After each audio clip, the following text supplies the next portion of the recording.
রাসূল পাক সাল্লাল্লাহু আলাইহি ওয়াসাল্লাম বললেন, রজব মাসে 60টা আমল করতে হবে। আগে বলছিলাম 5টা রাতে দোয়া কবুল হয়, মনে আছে? কয়টা রাতে? 5টা রাতে। এখন বলছি 60টা আমল করতে হবে এই রজব মাসে। কয়টা আমল বল?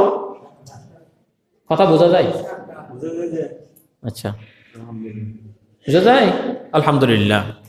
60টা আমল আমি আপনাদেরকে বলছি, একটা একটা করে আপনারা খেয়াল করবেন। 1 নম্বর হচ্ছে, নাম্বার 1, বেশি বেশি ইস্তিগফার পড়বেন। ইস্তিগফার বলতে, আমি আগে গুনাহ করেছি, এখন গুনাহ ছেড়ে দিয়েছি। আগে মদ খেয়েছিলাম, জেনা করেছিলাম, সুদি কাজ করেছিলাম, মানুষ হত্যা করেছিলাম, আমি বিভিন্ন নির্যাত অপকর্মের সাথে সম্পৃক্ত ছিলাম, এগুলি আমি ছেড়ে দিয়েছি। 1 নম্বর, এটার থেকে আর সামনে আর করবো না, এটা বলে বলে আল্লাহর কাছে তওবা করা, ক্ষমা চাওয়া, নাম্বার 1। 2 নম্বর হচ্ছে বেশি বেশি নফল নামাজ পড়া। জীবনে অনেক নামাজ পড়ি নাই, অনেক নামাজ কাজা করে ফেলেছি। যদি এই সময় যদি আমি নফল নামাজ পড়ি, আল্লাহ আমাকে ওই অতীতের বাকি নামাজগুলিকে নফল নামাজ দিয়ে আল্লাহ চাইলে পরিবর্তন করে দিতে পারে, পারে না? নাম্বার 3, রজব মাসে দোয়া করা। আপনার কি প্রয়োজন আছে আপনি জানেন। অসুস্থ হলে আল্লাহর কাছে বলবেন, দুনিয়ার সমস্ত দরবারগুলি বন্ধ হয়ে যায়, আল্লাহর দরবার 1 সেকেন্ডের জন্য বন্ধ হয় না। বন্ধ হয়?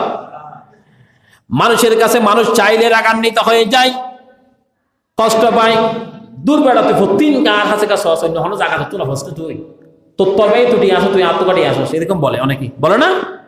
তোর ভাই থেকে অনেক টাকা আছে, তোর কাছ থেকে চা, তোর চাচার থেকে টাকা আছে।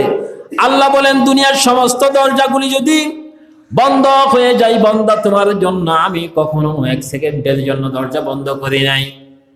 ঈমান যখন এনেছ, তোমার জীবনের সমস্ত জান এবং মালের দায়িত্ব আমি আল্লাহ কুদরতের হাতে নিলাম। সুবহানাল্লাহ।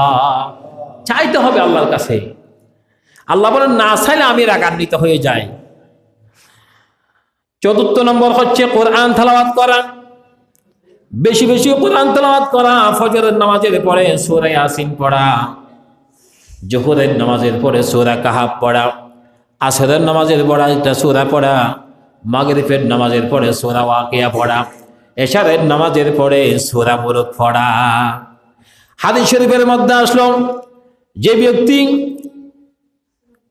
সূরা মুলক এশারের নামাজ পড়ে প্রতিনিয়ত তেলাওয়াত করে, আল্লাহ সুবহানাহু ওয়া তাআলা তার কবরের মধ্যে একজন ফেরেশতাকে পাখির মতো একটা জবান দিয়ে ওই কবরের মধ্যে তাকে নিয়োজিত করে দিবেন। প্রতিদিন এশারের নামাজের পরে তাকে ওই কবরের মধ্যে, যে সময় এশারের নামাজের সময় সূরা মুলক তেলাওয়াত করতেন, ওই কবর থেকে প্রতিনিয়ত সূরা মুলকের আওয়াজ আসবে। সুবহানাল্লাহ।